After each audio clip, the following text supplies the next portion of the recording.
ക്രോമെന്റലിന്റെ ഈ ഒരു സ്റ്റോറി കണ്ടിട്ട് അപ്ഡേറ്റ് ചെയ്ത നമ്മളൊരു കസ്റ്റമർ iPhone 13 ആണിത്. ഇതിന്റെ അവസ്ഥ എന്ന് പറയുമ്പോൾ ഡിസ്പ്ലേ ചത്തു.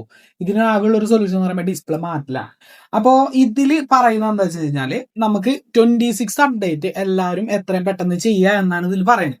ഈ 26 അപ്ഡേറ്റ് ചെയ്യാൻ പറയുന്നതിന്റെ കാരണം ഈ iOS 26 മുന്നുള്ള അപ്ഡേഷൻസ് കംപ്ലീറ്റ് എന്താ പറയാ കുറച്ച് സെക്യൂരിറ്റി ത്രെട്ടുകളും കാര്യങ്ങളൊക്കെ ഉണ്ട്. അപ്പൊ ഗവൺമെന്റ് അതിന് വേണ്ടപ്പെട്ട ആളുകളും പറയണത് എന്താ വെച്ച് കഴിഞ്ഞാൽ ഇത് എത്രയും പെട്ടെന്ന് നിങ്ങൾ അപ്ഡേറ്റ് ചെയ്തോളാനാണ് പറയുന്നത്. Okay fine. അപ്പൊ ഈ സാധനം അപ്ഡേറ്റ് ചെയ്ത് കഴിഞ്ഞ് കഴിഞ്ഞാൽ നമുക്ക് നിലവിലെ പ്രശ്നം എന്താ വെച്ച് കഴിഞ്ഞാൽ ഈ 13 സീരീസ് 14 സീരീസ് പ്രോ ആയിക്കോട്ടെ നോർമൽ ആയിക്കോട്ടെ ഈ രണ്ട് ഡിവൈസും യൂസ് ചെയ്യുന്ന കസ്റ്റമേഴ്സ് ഇത് അപ്ഡേറ്റ് ചെയ്ത് കഴിഞ്ഞാൽ നിങ്ങൾക്ക് എല്ലാവർക്കും അറിയണ പോലെ അതിന്റെ ഡിസ്പ്ലേ അടിച്ചു പോകും, അല്ലെങ്കിൽ ഡിസ്പ്ലേയിൽ പല കളേഴ്സ് വരും, അല്ലെങ്കിൽ എന്തെങ്കിലും ഒരു പ്രോബ്ലം ഡിസ്പ്ലേനെ സംബന്ധിച്ച് അതിന് വരും. അപ്പൊ അതിനാകുള്ള ഒരു സൊല്യൂഷൻ എന്ന് പറഞ്ഞു കഴിഞ്ഞാൽ ഈ കാണുന്ന ഡിസ്പ്ലേ ഉണ്ടല്ലോ, ഈ ഡിസ്പ്ലേ ഇങ്ങനെ റിമൂവ് ചെയ്ത് വെച്ചിട്ട് ഈ ഒരു ഫോണിന്റെ മദർ ബോർഡ് മാത്രമായിട്ട് സോഫ്റ്റ്വെയർ ചെയ്യൽ മാത്രമാണ്.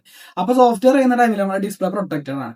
അപ്പൊ ഈ ഒരു ഓപ്ഷൻ നമുക്കിപ്പോ നിലവിൽ അവൈലബിൾ ആണ്. അപ്പോൾ ഇങ്ങനെ ഈ ഡിസ്പ്ലേ റിമൂവ് ചെയ്തിട്ട് നമുക്ക് ഈ സോഫ്റ്റ്വെയർ ചെയ്യുന്നതിലൂടെ നമ്മൾ ഈ ഡിസ്പ്ലേ പ്രൊട്ടക്റ്റ് ആയിട്ട് ഇരിക്കും. ഡിസ്പ്ലേക്ക് വേറെ പ്രശ്നങ്ങളും കാര്യങ്ങളൊന്നും വരുമൊന്നുമില്ല. അപ്പോൾ നിങ്ങളുടെ മൈൻഡിൽ ഉണ്ടാവുന്ന ഒരു ത്രെട്ട് എന്ന് വെച്ച് കഴിഞ്ഞാൽ ഈ ഒരു ഫോൺ എൻ്റെ ഐഫോൺ അല്ലേ, ഇത് വാട്ടർ പ്രൂഫ് അല്ലേ, ഇത് അഴിച്ചു കഴിഞ്ഞാൽ പിന്നെ വാട്ടർ പ്രൂഫ് പോവില്ലേ എന്നൊക്കെ ഉള്ളൊരു ത്രെട്ട് ഉണ്ട്. ഞാൻ പറഞ്ഞത് നല്ല ബെസ്റ്റ് ആയിട്ട് നല്ല റിപ്പയർ ചെയ്യുന്ന നല്ല പിള്ളേർ നമ്മളിവിടെ അവരെടുത്ത് കൊടുക്കാൻ നിങ്ങൾ ഈ സാധനം റിപ്പയർ ചെയ്യാം. പിന്നെ എന്താണെന്ന് വെച്ച് കഴിഞ്ഞാൽ 1 ഇയർ കഴിഞ്ഞ ഡിവൈസ് ആണ് ഈ പറഞ്ഞ 13 14. ഈ 14 13 1 ഇയർ കഴിഞ്ഞ് കഴിഞ്ഞാൽ എങ്ങനെയായാലും അതിന്റെ ഒക്കെ റിമൂവ് ആവും. എങ്ങനെയായാലും ആ ഫോൺ ഒരിക്കലും വാട്ടർ പ്രൂഫ് അല്ല. അപ്പോൾ നിങ്ങൾ ആ ഒരു സംഭവം മനസ്സിൽ വെക്കണ്ട.